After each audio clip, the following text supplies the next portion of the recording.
Hello, everybody. This is Sandy Shook. I am with Sips and Stories. Sips and Stories has been brought to you by Coffee with Sandy Productions. We are here with Jennifer Meyers. Jennifer, if you can introduce yourself and just let everybody know who you are and how you got here. Yeah, gosh, big long story, but I'm Jennifer Meyers. I'm the studio owner of Max Strength Fitness, who opened doors Wednesday, May 21st. We're a strength studio.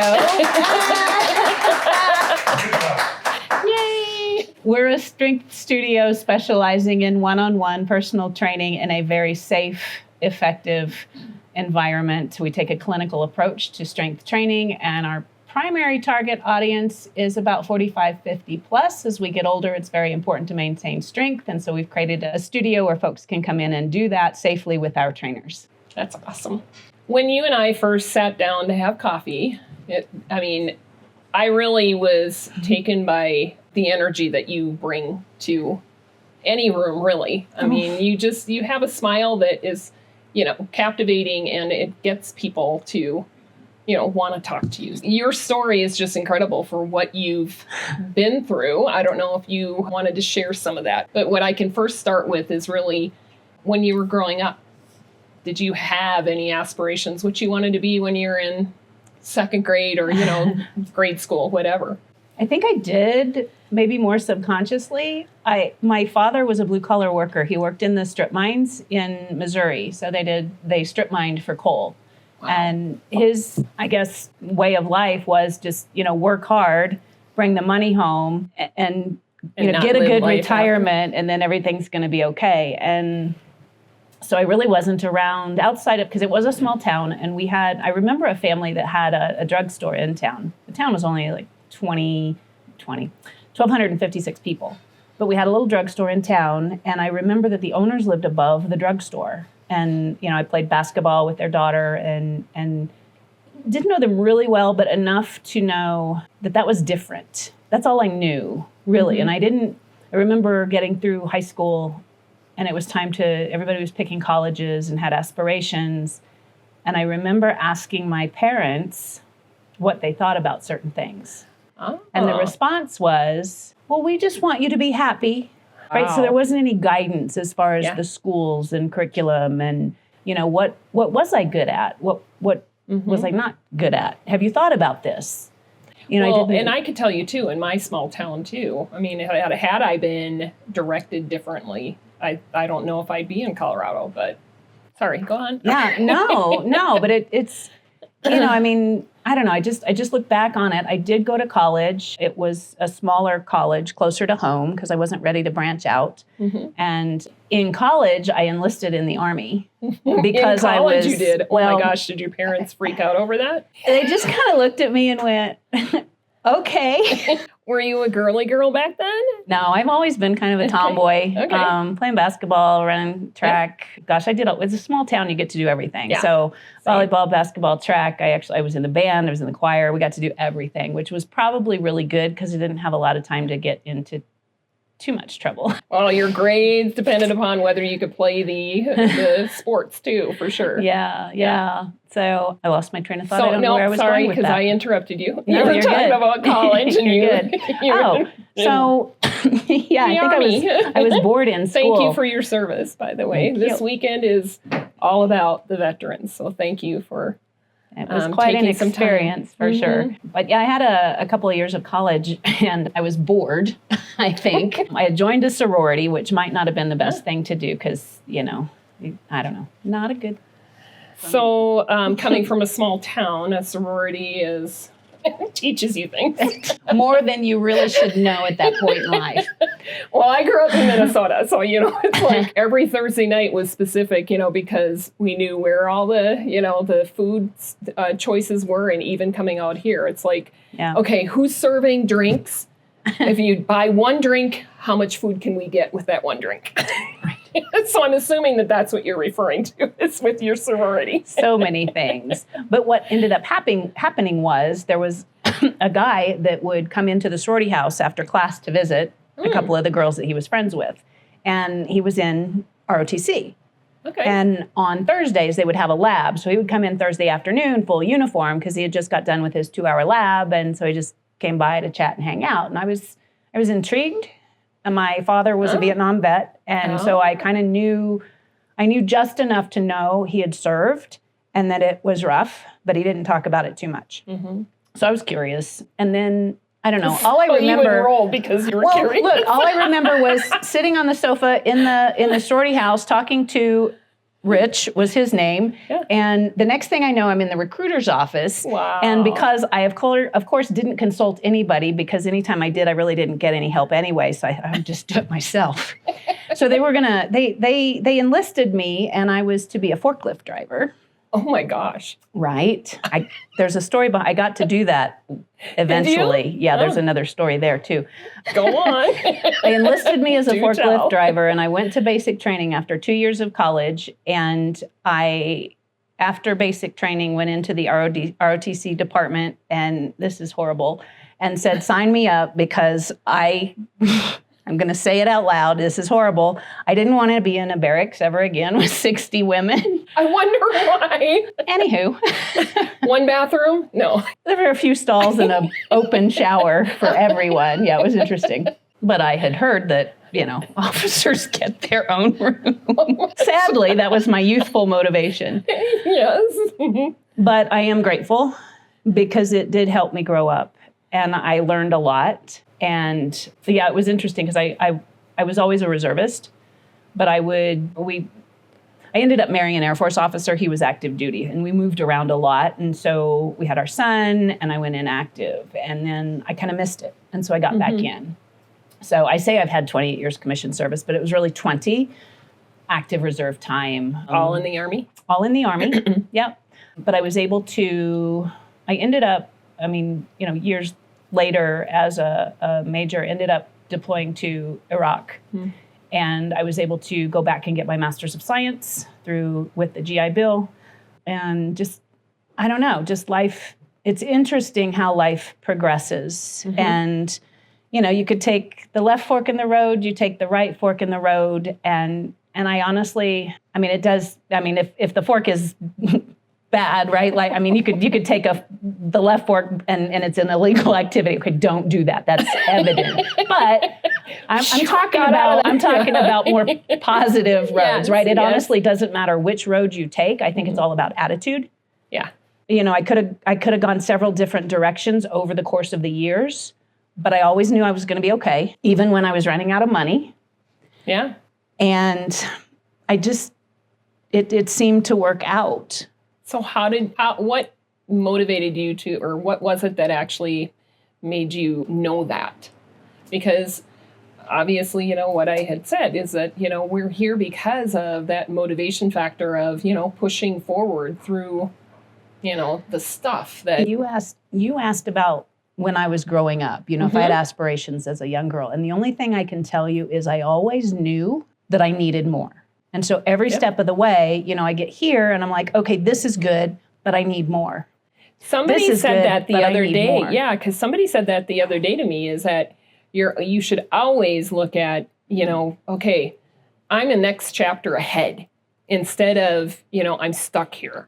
Yeah. And I really like that analogy. And that's, you're just kind of saying the same thing, but in a different way. And I catch myself lately saying things like, because there's a lot going on, right? I'm still working full time and I've started this business. So, I sit down at my desk and I take a deep breath. Okay, what's my next chess move, right? Because you're thinking steps ahead, but you've still got to do the one thing that you need to do right now. And what is that? And I catch myself getting distracted and take a deep breath. Okay, what's the next chess move? Yeah. And so what brought you out to Colorado then? Oh, because you're here for a year now? Or no, it's 5 years in October. Wow. And I'll tell you, Sandy, it's the first time I have lived anywhere in not a place, but a residence for more than 3 years. All of my adult life, I have had a new residence literally every 3 years.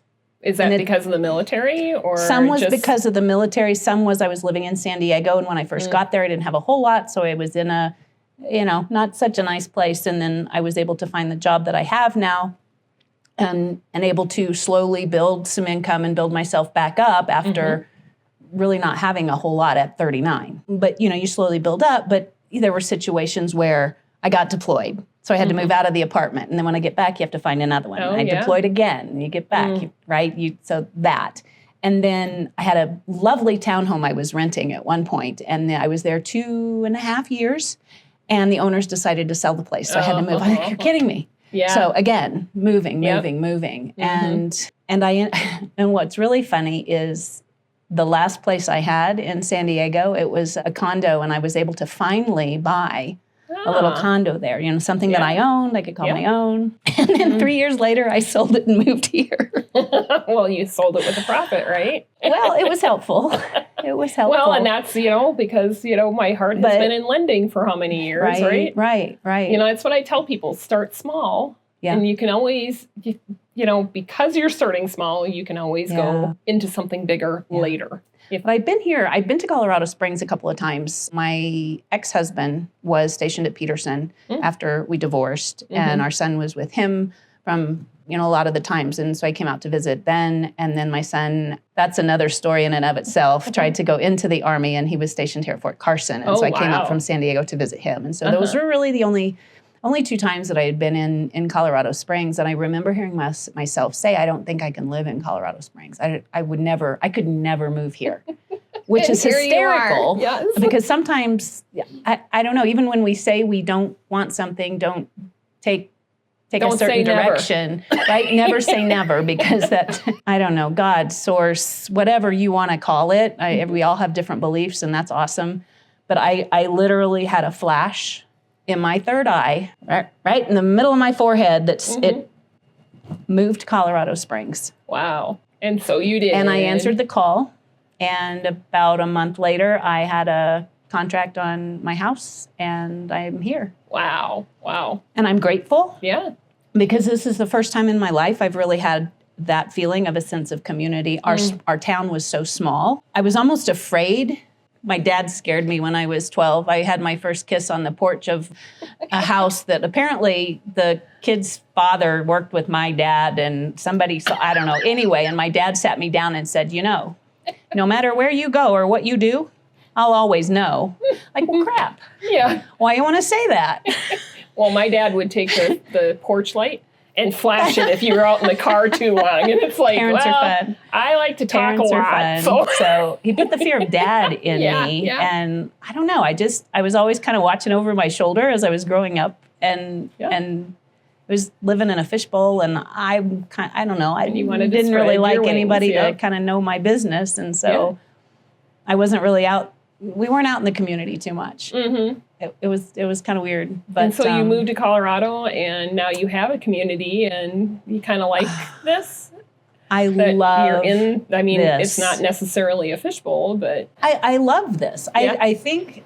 I mean, it's a good balance for me, because I've lived in big cities and I've lived in small towns, and this is kind of a good middle ground. It feels good. It feels like home, and I'm really happy to be here. Mm-hmm. And I've been involved at the Tri-Lakes Chamber of Commerce for just over a year now, and I've met some really wonderful people, and it's been great getting to know the community and just finally feeling like I belong somewhere and I have a purpose here. That's really cool. Well, so can I ask why you left the military? Oh, they kicked me out, but that's not a bad thing. I had 28 years commissioned service, and I didn't promote, and so it was my mandatory retirement date, and that happened in 2017. Oh, okay. Yeah. And is that, okay, my math is bad. That's all right. Not when you came here. No, I was still in San Diego then. Yeah, okay. Yeah. I am finance for a living, but give me my calculator. That's why we have calculators. I always said that after I got my degree. I'm like, I don't know how anybody does it without a calculator now. So do you mind talking about what happened in Iraq? No, I don't.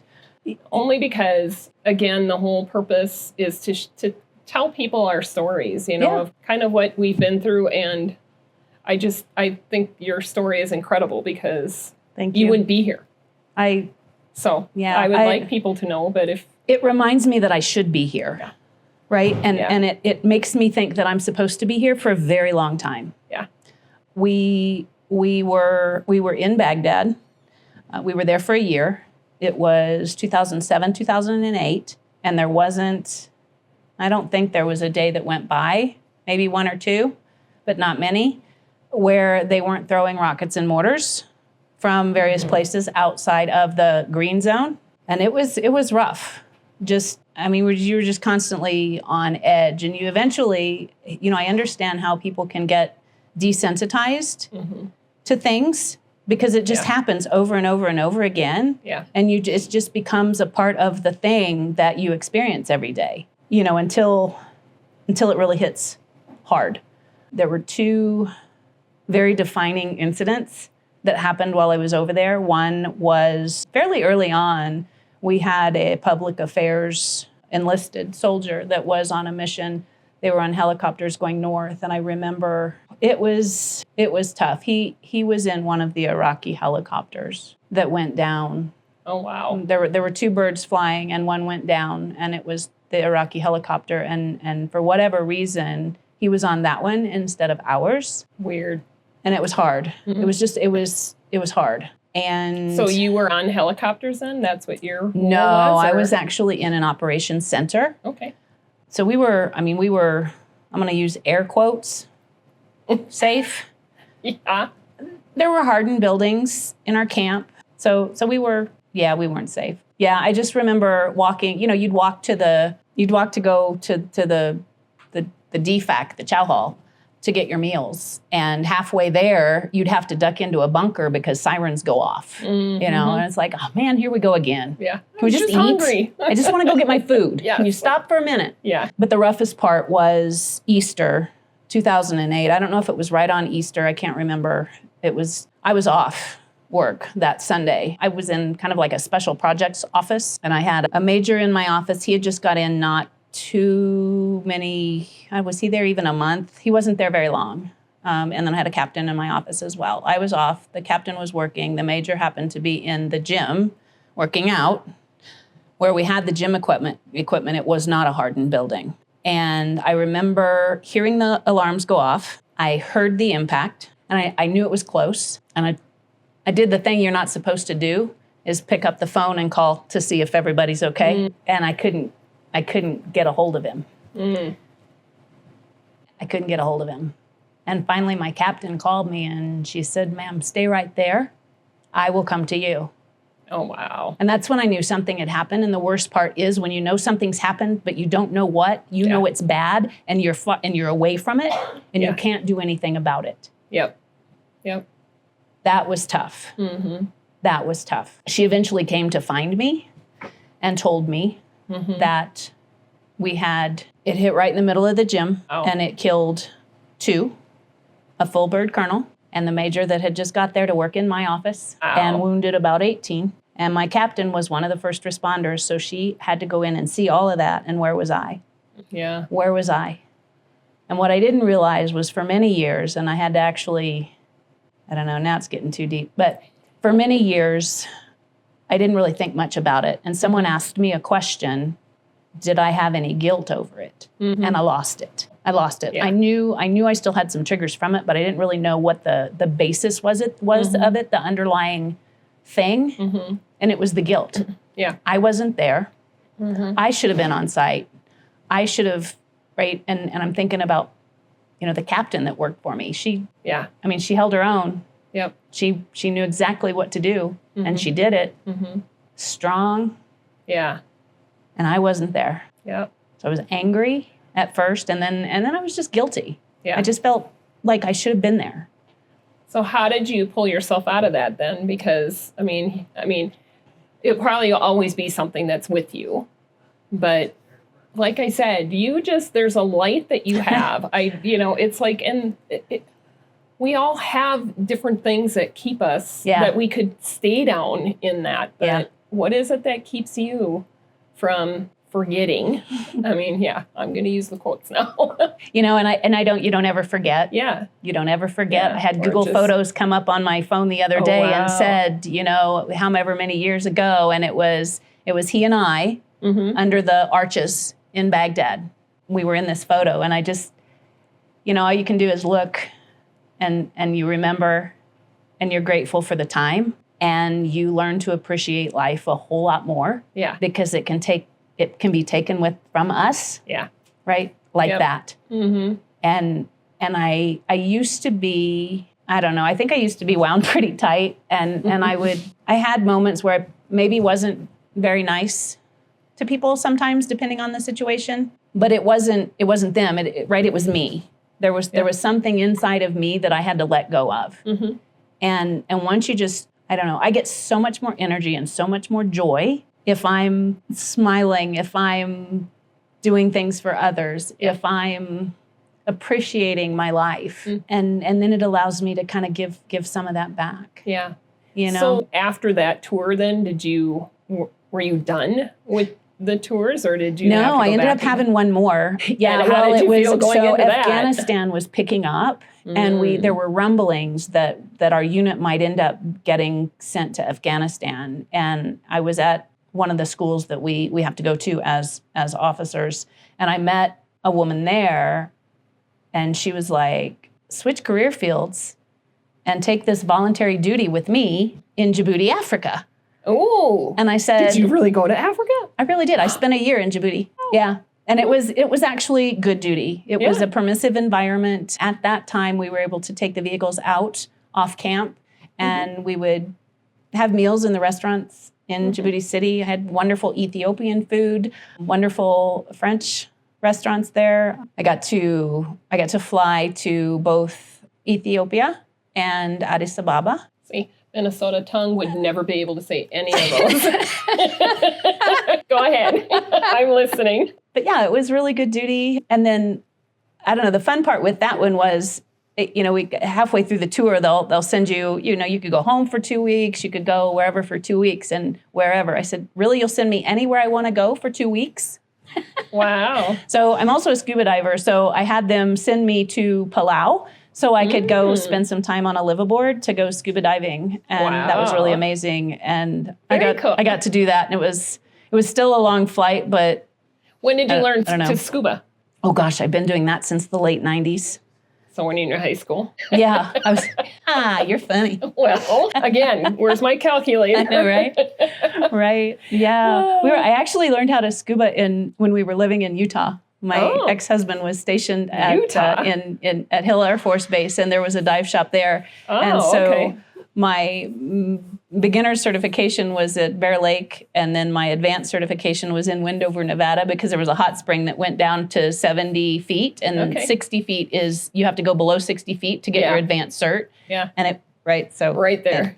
You knew how far down you had to go. Right. Yeah. See, and I've never tried scuba diving because I think I have a small claustrophobia thing. Claustrophobia. I don't know. I mean, I don't know what it is, but I've never had any desire, just like I never had any desire to be on a river, on like a raft. Oh my gosh. I even babysat my friends' kids because I'm like, I do not want to do that. When my second oldest sister came to visit, when she was coming to visit, and I said, I'll do anything you want if you just come and visit. And that's that's the only thing she wanted to do. That's funny. Don't tell me that you want to do scuba diving. It's nope. It's fun that we're all unique, because there's a lot of things I like to do, and there's a lot of things I would never do. But when I talk to people who have done them, I can kind of, in my head, imagine how that would be. And I don't know. I wanted to be a gymnast. I wanted to be, a skater. I tried all the things, and it's like, I'm not good at it. So in high school, though, did you know that, what happened in high school that got you, a science degree? What is it that you have? Political science. So my undergraduate was criminal justice. I started. This is fun. So our high school finally got its first computer about halfway through my senior year. We finally got our first computer. Okay. Yeah. And I thought, this is cool. And so I went off to college, and I got into the typewriters. College of Business and started a computer information science degree. I was going to learn how to program and do all the awesome stuff. And then all the kids from the city were in my programming classes, and they could program like that. And I don't understand it. I don't know. I bounced around the College of Business for a while and then just decided I needed to graduate and get the heck out. So I studied criminal justice. That's cool, though. Did you get to spend some time in the court? I did not. Oh, okay. I enjoyed the classes. I don't know.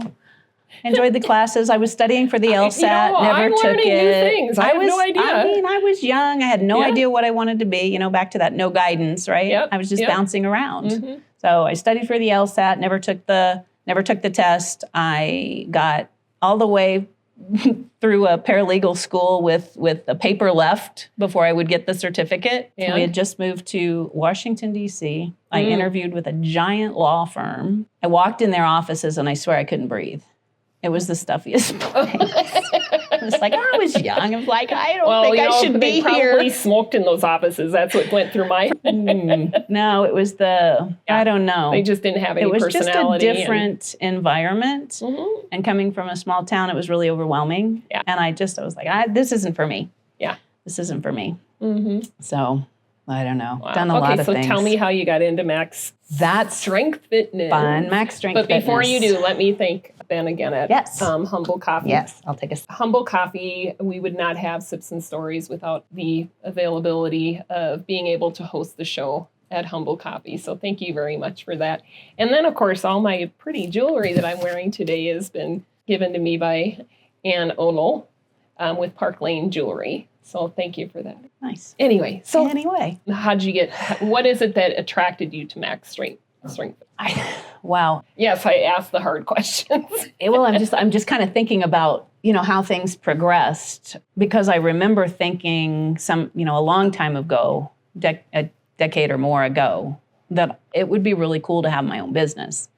But I didn't have any capital. I really didn't, I just didn't know. I hadn't had that guidance. I hadn't been around anyone that had their own business. I didn't know. And I didn't have a lot of money. And my father said something very specific to me, and I was 39. He said, you just need to find a job with a company, stay there, get your retirement, right? Because that's what he was used to doing. And there's still people that do that. And that's fine. And that's good for them. Great. But yeah. That's great. Yeah. But when you know that you are meant for more. Yeah. Yeah. But I was fortunate. I got to San Diego by way of New Orleans. I tried to live in New Orleans for about a year. Katrina hit. Just a series of events. I ended up with a contractor out in San Diego. He thought he had some work there, and we didn't have the work, but I fell in love with the place and decided that I was just going to do it. I didn't know where I was going to live, where I was going to work. I had no idea. I jumped in with both feet, and I think, and this is where I think attitude is important. I could have drowned, right? I mean, I didn't have any money. I didn't know anybody. Yep. But I looked forward, not backwards. And I just had this inner knowing is kind of what's coming to me now. I just knew that everything would be okay. So you trusted your gut. I did. And every time I've done that, it's worked out just fine. Yep. It has worked out just fine. One person that I met when I first got there had a friend that had a 1970s Winnebago, and we parked it out on Shelter Island, and we had to move it around every 3 days, so I didn't get a ticket. And he worked for a boating magazine, so he gave me the key to the pier, so I was showering with all the boat people to wake up and go sit at coffee shops and look at the papers and try to find a job. Wow. And I did what I always did when moving around with my ex-husband in the military. A lot of times I would just go into a staffing company and I would take the tests and I would have them place me somewhere for 2-3 years, and then we would move and then I would go do it again. So I went into a staffing company, took all the tests. Yep. They sent me out for an interview, and it was an interview with Kaiser Permanente as an executive assistant, and I got that temp to perm job, and I have been with them ever since. Wow. So I got to move into the program management roles. That's what my Master's of Science is in, project management. Okay. I got that after I got back from Iraq, and just was able to continue to push forward. And there was some really cool parts because I got to be that entrepreneur. Even though I was working with somebody else as a project manager, you can kind of take that entrepreneurial spirit and use it within that environment. And for a long time, I was really happy with that. Yeah. And then I ended up having shoulder surgery. I ended up having ACL surgery and recovery. On the was same side? No, actually opposite sides. So I'm well balanced with my surgical procedures. Well, I was just going to, if it's the same side, I'm like, what, are you sleeping wrong? The most recent was the ACL. And I remember sitting, I don't know, sometime between February and April. The accident happened in February, and in April I had surgery. But in that time, I really couldn't be as active as I used to be because it was swollen, it hurt, it just needed to be fixed. So I started looking at LoopNet and other places where they were advertising business for sale. I was just curious, really. Yeah. Just curious. I explored a local business in town they were selling, and I signed the NDA, looked at the numbers. Didn't seem to be a good fit, but it got my brain going. And I actually figuring out what you really want. Yeah. And I went to the SBDC because I was looking for a class, and great place, by the way. It is awesome. Yeah. So many resources. Yeah.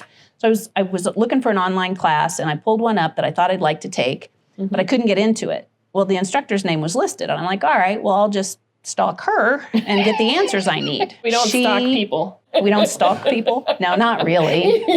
Not really. Once maybe. Okay. No. Sorry. She was a lovely woman, and she happened to be a franchise broker, and she said, have you ever thought about a franchise? Okay. Why no? No, I haven't. Tell me more. So we did a personality profile. We did a financial profile. She sent me a list of 12 based on the information I gave her. I narrowed it down to 3, talked to the 3. And this is because you wanted to take her class and you decided, It was wow. It's a pretty fast progression, but I don't know, life has a way of kind of giving you what you need to do what you need to do. Yeah, it's pretty we cool. all should hang on and just keep waiting. I mean, patience sometimes really works. Yeah, it was kind of crazy how it progressed. And there's a lot of companies that go into seniors' homes to help them with their needs. And that was kind of attractive, but I wasn't real sure about it. Another one it was also a fitness studio, but something where my clientele would be younger. And I wanted a business that I could really use my service as well, right? I wanted to be a big part of that. Yeah. And so I found Max Strength Fitness, and I mean, I am my first best client. I couldn't wait to get the equipment. I've had 2 workouts on my equipment since it came a week ago. I've had one. And it's amazing. It was really good. It was quick, and I thought for sure I would be sore afterwards, but not at all. But boy, what it shifted in my body, I'm like, I mean, it's good. And I think, as we get older, like I used to try to go to the gym. I never really liked going to the gym. I've had personal trainers before. Did the fitness classes. I've never hired a personal trainer before, so because I thought it was too expensive, but now I see the benefit. Yeah, I mean, it can be if you're looking at it just from a financial standpoint, but if you look at it over the course of your life, we work hard to get where we're at, and then, but we've worked so hard on getting the money, we've kind of forgot that we also need to stay in shape and stay active and stay strong so we can enjoy the rest of our life. And I see this being a really good asset to people who are looking to stay strong. I mean, you've got grandchildren, great-grandchildren. You're trying to, enjoy them. And it's hard to do that if your body's talking to you. If your body's right. And then, I think of my parents. Yeah. And my father just recently decided he was going to get up on the car trailer and reach for something. And he was coming down off of it and ended up falling and breaking his hip. Oh, wow. And all I could think of was if he'd only had a program like this. Yeah. I mean, and now that he's had the surgeries, he had a full hip replacement. I don't even know. We don't know if he's going to be able to walk again. I just don't know. So if he would have had something like this beforehand, just not there. His body would recover a little bit differently then. Yeah. I mean, the strength is the key to preventing the falls and the bad things from happening. And so, I love our program. Yeah. And I love the people that came in. Like we opened our doors Wednesday. We're open Wednesday, Thursday, and Friday, and I saw some of the most wonderful people. Yeah. Full of life, and that makes me happy. Yeah. To know that I've got something that's really going to help people. It's a smaller studio. I can't help everybody. Right. But I'll be able to help those who really appreciate what we're doing. So tell me, it really is considered more of a personal training company. I don't know. Yeah. And so you're not always open. It is by appointment only, or it is by appointment only. Okay. Every time you come in, you will be with a single trainer, Mm-hmm. and that trainer will walk you through your workout, and it'll be anywhere from 5 to 7 of our machines. Mm-hmm. And we've got 3 basic segments that we put you through, right? You're going to do some leg exercises. You're going to do some upper body exercises, a push and a pull, Mm-hmm. one, right? And then lumbar. Yeah. And so that's what our machines can got focus. my body like, whoo. That lumbar machine is fire. I'm going to tell you right now, it is. And for people that have had back, spinal fusions and that kind of thing, Mm-hmm. it is a very safe, effective way to build the muscles around the spine. And that's what we need. That's Mm-hmm. what we need. Obviously, your face lit up a little bit when you were talking about it. So what do you do outside of your regular job and then now this? I mean, is this... Lately, I just sleep. Now? Yeah, I'm sure. Well, if you can, right? If your wheels don't keep turning. I mean, I don't know. When I have time, and it's nice to have the machines now and have a place where I can get stronger, because I like to hike and I like to ski, and I do like to be able, I hope to, once we get things up and running, at some point I might be able to go scuba diving somewhere again. That would be lovely. Where's the last place that you got to scuba dive? I went to Cozumel. It's quick. Very United has nonstop. Oh, okay. So yeah, I've been down to Cozumel twice since I moved to Colorado Springs. It's a pretty quick trip down. And then the one prior to that was a big one. I had been wanting to go to Indonesia for a very long time, and I finally did get to go to Indonesia. We flew into Jakarta, and then another small flight over to, I forget the name of the town, but that's where we boarded the boat, and we were on a liveaboard for 10 days. Oh my. And got to dive the Banda Sea, the Ring of Fire, and then up into Raja Ampat, and it was amazing. It was amazing. Yeah, if I was a diver. Yeah. Now I'm going to have to look all I would these tell up, you right? could live vicariously through me, but my photos are not very good. Oh my gosh. So with the military, did you travel? You said you did travel a lot. You were kind of like all over the place, or not? Did you have any favorite locations that you were at besides San Diego for a while? Yeah, and a lot of it was when I was married. My ex-husband, again, Air Force, and so we lived a lot of places. I mentioned Utah before, but one of the last places we lived together was in Italy, and so we were in southern Italy for about 3 years. Yeah. And I worked for a financial planner while I was over there, and I also taught English as a second language through the University of Laverne. That's what my oldest son wanted to do, is do that in Japan. Nice. Teach English as a second language. And yeah. It was good fun. My students were, young adults, maybe professionals, college students, young and vibrant, and we just, I don't know, we had a really good time, and they would take me out into, Oh, that's fun. So you actually had the people there that could actually bring you around. I took a couple Italian classes as well, so I got pretty conversational. So it was fun to just immerse in that culture and learn that. So it was good fun. I got pretty proficient on taking the train from Naples, Italy up to Rome, or through Rome to Florence. I spent a lot of time walking around Florence. I just got back from a Mediterranean cruise, and boy, I tell you. Yes, it's a beautiful place. Now knowing the different spots that I want to go back to, that's why I love cruising, because I think that, you only get like a day in most of the areas, but at least you know where you want to come back, or you want to spend the majority of your time, when you plan then to do a European thing. So nice. Yeah, but so when you're talking about those areas, I'm like, know it. It's a beautiful place. And I don't know, I love the culture. I still have a mocha pot. I make, the ili cafe sometimes in the mocha pot. I like that. It's funny that you say that you took your languages, right? I'm like, you had to have taken some languages outside of English, because you just say these words with more eloquence. Well, I remember, so I had French junior high and high school through that time. And then I did have 2 semesters in college of French. And it was interesting then starting to learn Italian, because it was like a decade later right? I haven't thought about French at all. And then I start learning Italian, and all French words start popping out of this drawer in the back of my head, and I'm trying to speak Italian, and the French words are coming out, and I'm like, what? But then I go to San Diego, so then I'm hearing Spanish, and so I don't know. I can't speak any of them now. Do you understand them, or do you just point? I understand more of the Italian than I do French or Spanish. Wow. Okay. Yeah. Recently on Duolingo, trying to learn it, and decided it was way too distracting, and I should probably focus on the business. So I stopped. Okay, so why? Is it because you're taking another trip soon? How long do you think the next trip, how long do you have to put off?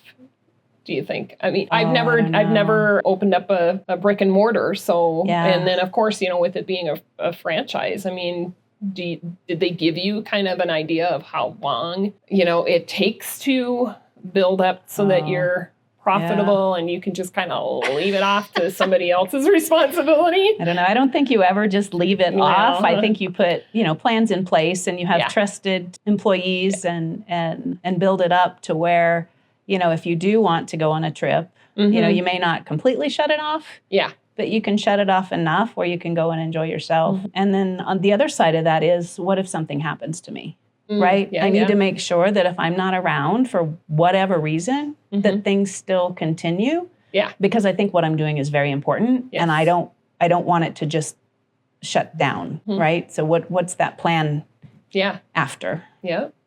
And because I know you through the Tri-Lakes Chamber, I'm assuming that you network all over outside of Tri-Lakes, or is it just Tri-Lakes and then whatever is going on with the people from Tri-Lakes? I don't know. No, I try to network outside of that also. I think I get frustrated because I can't get out as much as I would like to, because I do have responsibilities still with full-time employment. I was going to say that it's running a business, and the chamber events are, they're awesome for sure, but they're also really convenient. It's a little bit more difficult coming south, but yeah, I try to get to as many as I can when I can. Yeah.